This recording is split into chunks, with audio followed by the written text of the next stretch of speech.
السلام علیکم ورحمۃ اللہ وبرکاتہ۔ استقبال ہے آپ کا محمد افضل آفیشیل یوٹیوب چینل پر۔ ناظرین کرام، راہل اور تیجسوی کی خانقاہ رحمانی منگیر میں حاضری۔ راہل گاندھی اور تیجسوی یادو ان دنوں بہار میں انتخابی یاترا نکال رہے ہیں۔ اس دوران وہ منگیر کی خانقاہ رحمانی میں بھی گئے اور یہاں کے ذمہ داروں سے گفتگو کی۔ جن لوگوں سے ان کی ملاقات ہوئی ان میں فیصل رحمانی بھی شامل تھے، جو مولانا ولی رحمانی مرحوم کے صاحبزادے اور مولانا منت اللہ رحمانی مرحوم کے پوتے ہیں۔ راہل گاندھی کے حالیہ دورے نے ایک تاریخی تصویر کو دوبارہ زندہ کر دیا ہے، جس میں ان کے والد اور سابق وزیر اعظم راجیو گاندھی کی ملاقات مولانا منت اللہ رحمانی سے ہو رہی ہے۔ جس مقام پر فیصل رحمانی بیٹھے ہیں، ٹھیک اسی جگہ ان کے دادا مولانا منت اللہ رحمانی بیٹھے تھے، اور جس مقام پر راہل گاندھی بیٹھے ہیں اسی مقام پر ان کے والد راجیو گاندھی بیٹھے تھے۔ دونوں تصاویر جو دو مختلف سیاسی دوروں کی ہے، ایک دوسرے سے بالکل ملتی جلتی ہے، جن میں دونوں رہنما منگیر کی خانقاہ رحمانی میں بیٹھے ہوئے نظر آ رہے ہیں۔ خانقاہ رحمانی مسجد جو جمال پور میں واقع اور مولانا محمد علی منگیری نے 1901 میں قائم کی تھی، نہ صرف سماجی اصلاحات میں مددگار رہی بلکہ ملک کی آزادی کی جدوجہد میں بھی ایک اہم کردار ادا کیا۔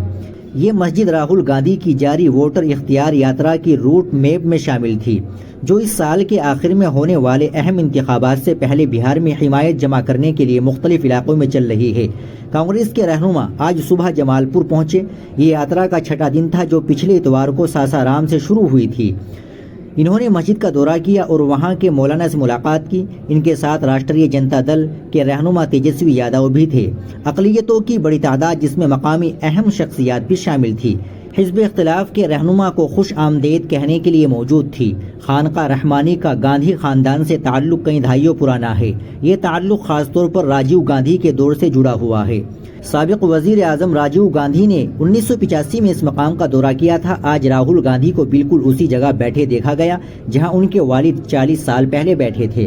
خانقاہ مسلمانوں کے لیے ایک اہم مرکز ہے اور ماضی میں یہاں کئی اہم شخصیات بھی آ چکی ہے، جن میں جواہر لال نہرو اور مہاتما گاندھی شامل ہے۔ یہ مقام آزادی کی تحریک کے دوران انقلابیوں کی مدد کے لیے بھی جانا جاتا ہے۔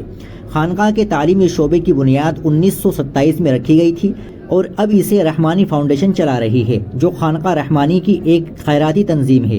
یہ مرکز انجینئرنگ اور میڈیکل داخلہ امتحانات جیسے جی اور نیٹ کی تیاری کے لیے طلباء کی تربیت کے لیے مشہور ہے اور یہاں اسمارٹ کلاسز کے ذریعے جدید تعلیم بھی دی جاتی ہے۔